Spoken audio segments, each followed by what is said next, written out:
welcome Xable.com fans. We're here with Dave Wilsey of the Canadian National Team, and we're going to be bringing to you the Portland, Texas Stampede semifinal game of this Demolition Derby 2008. Dave, what's your feeling about this game? Well, it's going to be a tight game. I think Vegas has Texas as 1-point favorites, so it's going to go could go either way. You got a classic high-low lineup from Texas going against a more balanced speed attack from Portland.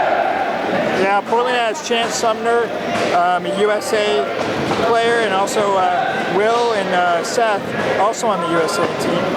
And then with Max at the 1.0 position. Texas, they have Mark and Shin, great 3-0s, and then they have Norm and Scott on the 1-0.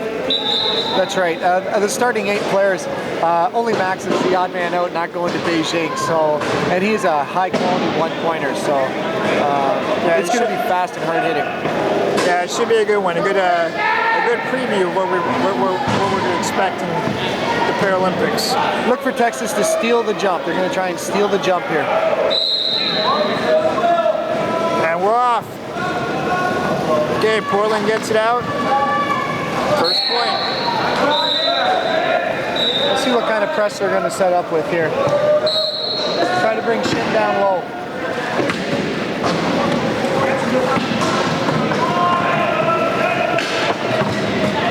Mark, wide open. Now, Texas did a good job yesterday of managing their timeouts. How important do you think that's going to be in this game, making sure you have timeouts left in the second half? It's huge. Anytime you can save your timeouts, you want to do it, because that second half, you might have your first turnover here. Yep, there we go. Turnover for Texas there. Shimakawa played 2 guys there, and Zupan was able to pick up the loose change.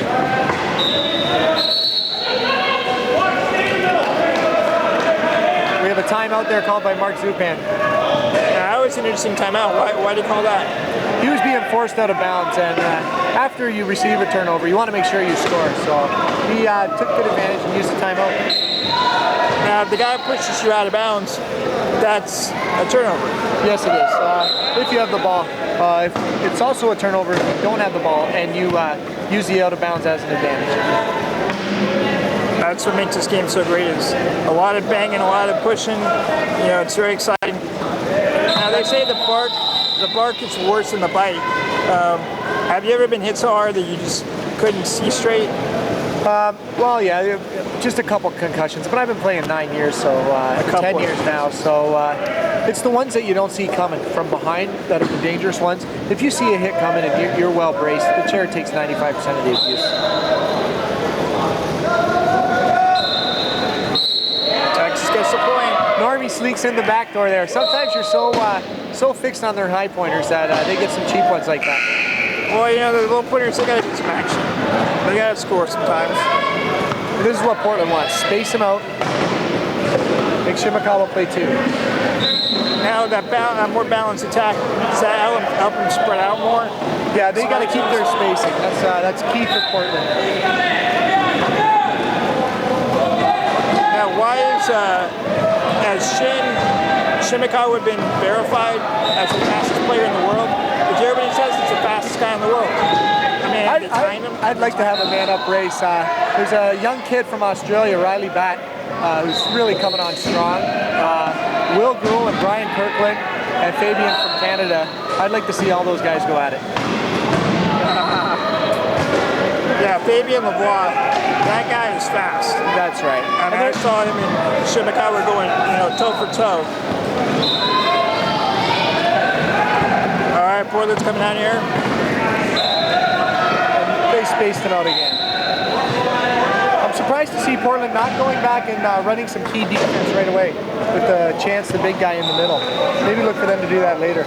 Now explain the key defense to some of our fans that aren't familiar with that. Right now it's a full court press, and they're pressing this team. The key is the goal area, and they're trying to defend it with 3 players in that key. You will see it eventually.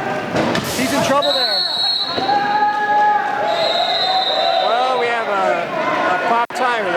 That's right, and you also have an over and back violation on Texas. So that's 1 turnover each. That was really close there. Why did the referee call over and back? I mean, it seemed like he was...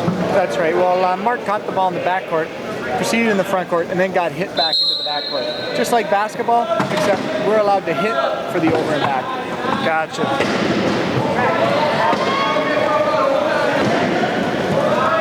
Seth's not fooling around, gets it to the big guy. Now they get control. And now Texas is running some key defense. Yeah, that guy's wide open there, that low pointer on the other side. But at 19 in the score clock, you want to make sure before you throw that low pointer.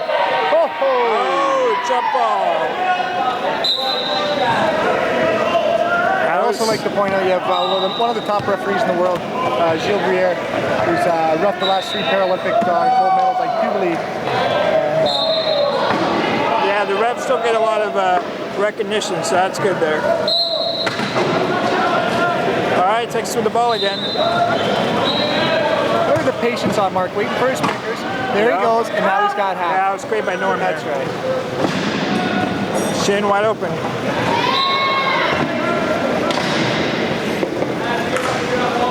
Yeah, those little pointers, man, they're awesome. Those are That's right. gold Paralympians. Well, I call them my American Express card. I don't leave home without them. And chance of the point for Portland. Yeah, it's tight. I mean, you know, point for point, they're going to probably go back and forth the rest of the game. Yeah, I see this game ended up in the 40s or 50s for goals. It should be a high flying. Some very good hits. Mark backing it up. Now, I'll tell you what, Portland's making Texas work for the getting across half court. That was an easy score there. As long as Mark can see the open court, he's going to hit Zupan, or he's going to hit Shimakawa on that pass every time. The key is to get him turned, make Shimakawa come back for the ball if he can.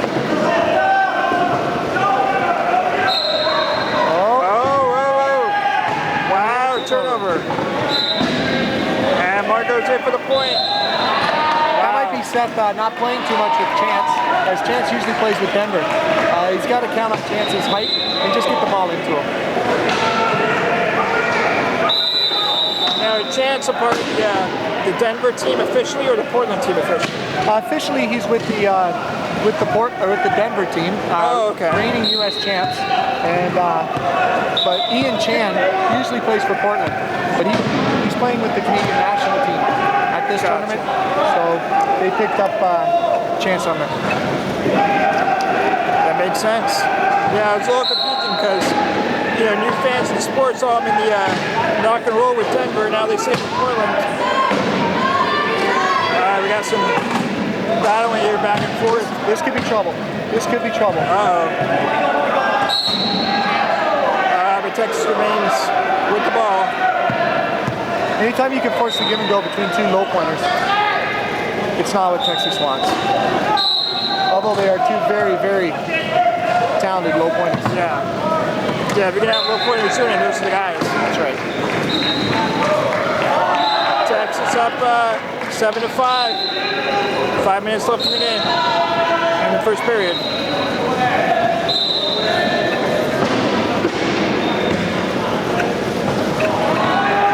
Now Seth McBride and Will, how long have they been playing the game? Do you know, are they new guys? Seth and Will? I think Will's been playing probably 6 years or so, Seth for about 3. So they both came on the scene very quickly and went to the top level within their first year, 2 years. So they were quad rugby players, you know, from the minute they saw the sport, they probably fell in love with it. I believe so. Seth is from Alaska, and I don't know what exposure he had up there, so he comes down, and Portland is obviously the closest American team for him. Wow. Alaska's quite a way, so it's almost Canada. That's north of Canada, so that tells you something.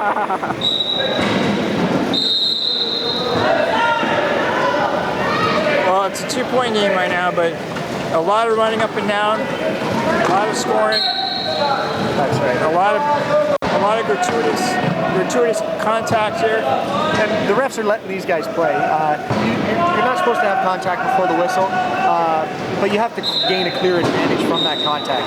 So the refs are letting these guys play, and that's what the players want. Yeah, it seems like there's a lot of thinking going on here, a lot of tactics. There goes Mark, cross court. This will be an easy goal. Well, it's funny because I don't know if we got, well, it's probably a little bit earned. Reputation is not being the sharpest knives in the drawer as rugby players, but it is a very cerebral game. Yeah. Are you saying you the Canadians?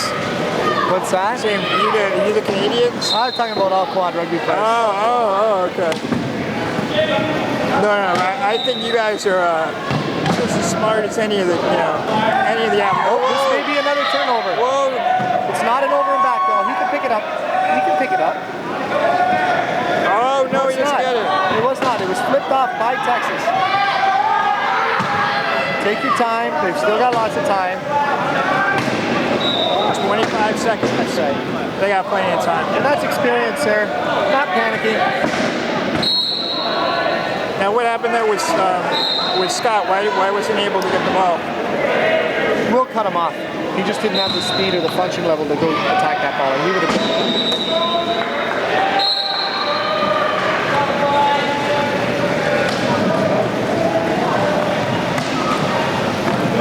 It's amazing how Shimakawa just, cuts back and forth, back and forth. Yes, it is. It's fun to watch. Not so much fun to play against.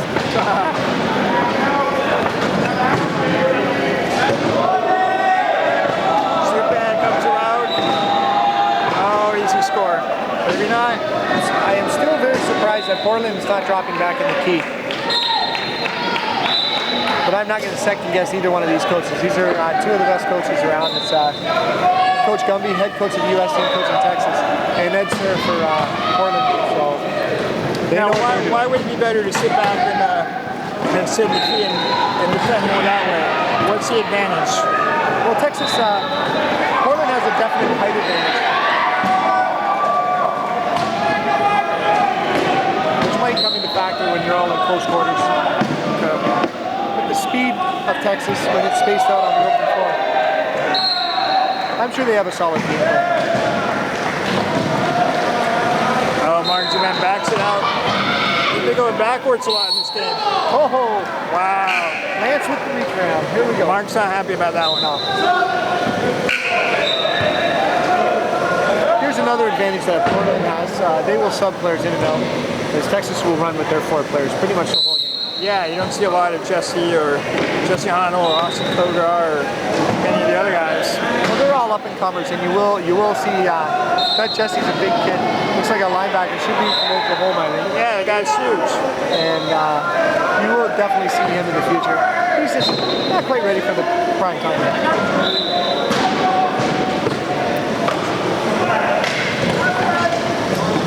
This might be a little bit of trouble here. It's a give and go.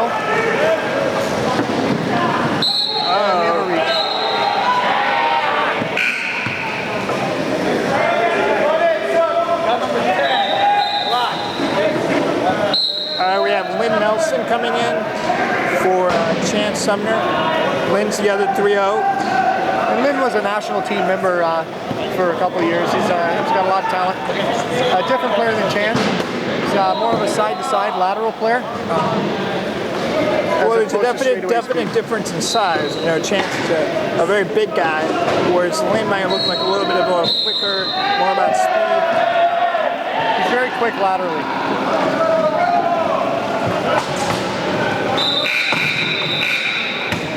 Subban slips through, takes time, gets a point. Texas is up 11-10. 1:58 left in the period.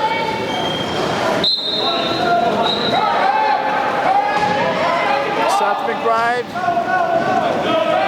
with the ball, passes it over. Oh, blocked off by Shimakawa.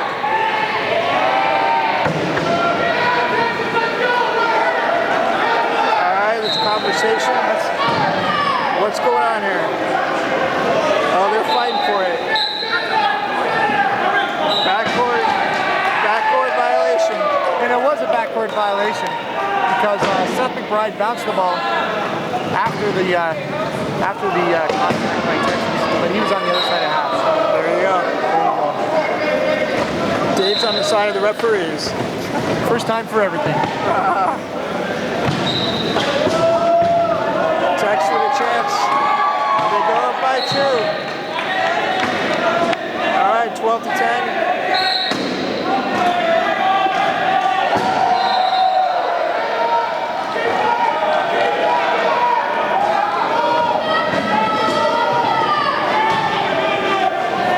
Will gets it across court. Very, very nice speed. Very nice. That was very impressive. That was blazing.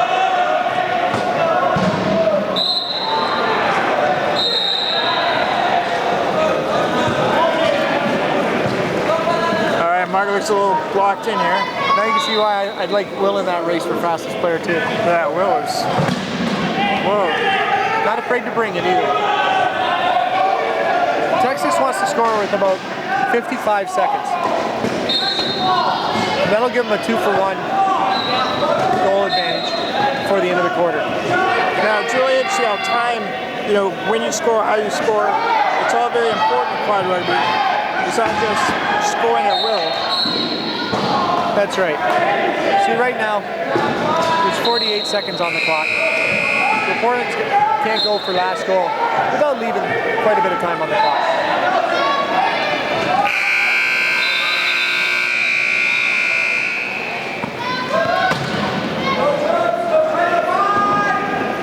Texas is looking to drop back in the key.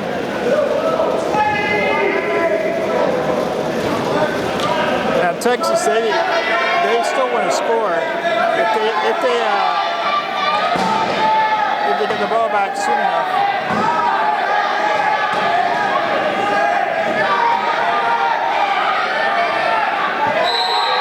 Wow. And right there, was denied. Right there, Portland should have used the timeout. You get a 15-second reset on the shot clock, and they could have went for last goal. And I'm sure at the end of the quarter, they'll be reminded by Ed Sir that they should have used the timeout. Yeah, they were just excited. They had a chance here. They almost got it in. I don't know. Supercar is fast. This might be something. It's not that fast.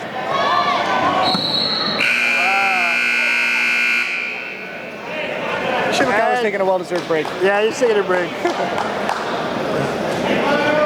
Now, it ain't sunny Florida, but it's not London, Ontario either, so I'll take this. We got Big Daddy. I got to give a shout out to all the attendants, all the equipment managers, because without them, it'd be a very slow game with flat tires on everybody. Yeah, it's amazing how many times you have somebody coming out, switching a tire, flipping a guy over. It really is a team out there, They're our pit crew, that's for sure. I play power wheelchair soccer, and we have an equipment manager that switches out our batteries, switches out our cards.